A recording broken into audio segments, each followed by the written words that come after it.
Rosario Espinal, los observadores presentaron su informe. Existe el informe OEA, Informe de Participación Ciudadana, Informe UNASUR.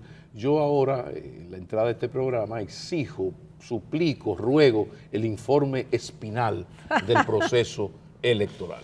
¡Wow! Tómese ya el tiempo después de todos esos informes, a ver, mira, lo que pasa el día de las elecciones no ocurre solo ese día. Ese día es la última gota de la copa y hay todo un proceso anterior. Ese proceso anterior se caracterizó en estas elecciones, primero, por una desigualdad de acceso a poder institucional, acceso a poder económico. Todo el que entró a competir en estas elecciones lo sabía. Carencia de un marco legal, de ley de partido, de ley electoral. Y eso, que yo no soy defensora de ley de partidos. Yo creo que aquí se necesita una buena ley electoral que regule todo el sistema, digamos, electoral y de partidos. Y pero una en fin, lobotomía general a la clase política. Yo sé que no se puede, pero pero las leyes no lo hacen todo. O sea, tú necesitas voluntad para aplicar las leyes. Entonces las leyes son un paso, pero no aseguran en nada.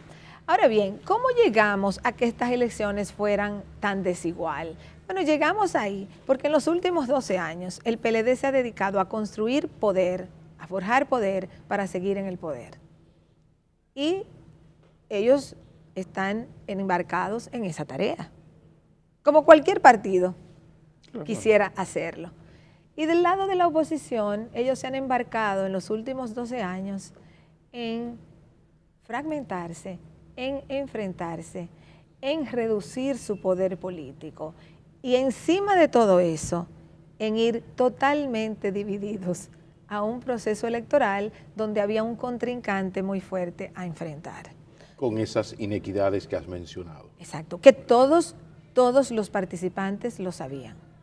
Pero más pesa el deseo del desfile de moda. ¿Cómo es la cosa? Más pesa el deseo del desfile de moda. ¿Cómo el desfile? Bueno, el desfile de moda, porque si tú ves que tú no tienes fuerza, si tú ves que las encuestas no te están dando fuerza y tú insistes en seguir adelante, como había aquí varios candidatos, es porque tú quieres simplemente estar en el desfile de moda electoral. Okay. Porque no hay justificación, políticamente hablando, para que el que no tenga ningún chance esté participando. Alguien hace un torneo de béisbol donde va el Licey, las Águilas, y después van equipos de ligas muy menores. O sea, no, porque es que incluso el juego pierde interés. La naturaleza del torneo se desvirtúa. Y existe el argumento que es sumamente problemático de que la democracia necesita muchas voces.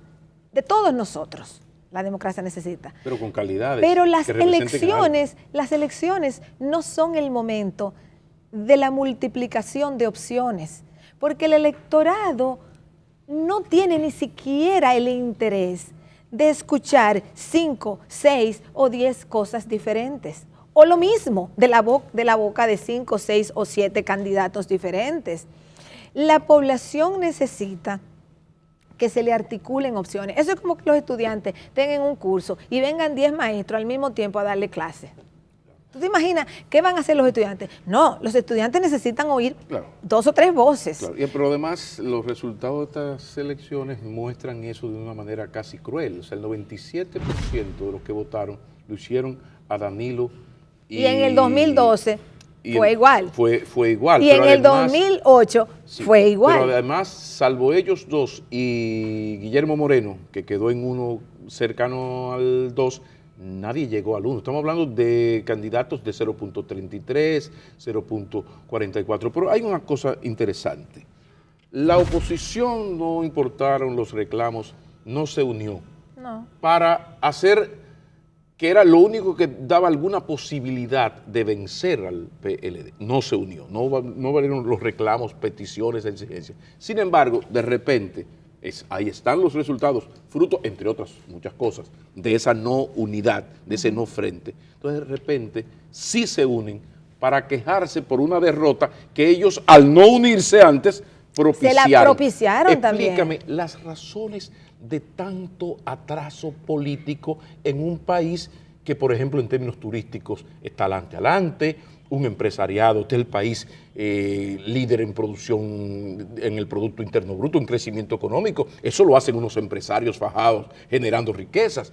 Nosotros tenemos un metro, tenemos resonancia magnética nuclear. ¿Qué pasa en este país? ¿Por qué es tan desigual el nivel de desarrollo de la clase política, abajito, abajito, abajo, abajo, esa partidocracia terrible, con el resto de los sectores del país? ¿Qué es lo que pasa? Bueno, aquí hay un fuerte personalismo y un fuerte caudillismo que afecta a todos los partidos políticos. Los partidos políticos, y más aún los minoritarios, son de una persona. O sea, es el partido de fulano, el partido de mengano. O sea, incluso esas estructuritas pequeñas que se llaman partidos, yo a veces los llamo clubes políticos. O sea, porque en el siglo XIX, cuando no existían los partidos de masas, se utilizaba el término clubes políticos para referirse a esos conglomerados que competían en elecciones. La mayoría de la gente no tenía el derecho a votar, eran la gente que vivía en la ciudad, eran los que participaban, los más ilustrados. Entonces hay una especie aquí de proliferación de esos clubes políticos. Unos se enganchan con las opciones grandes a través de movimientos externos o a través de alianzas. El PLD fue con una alianza de 15 partidos y de esos 15 partidos, o sea, si quitamos el PRD que sacó algo más del 5%, la mayoría sacó muy pocos votos. Claro, van unidos al PLD y como van unidos al PLD, pues van a recibir un beneficio económico.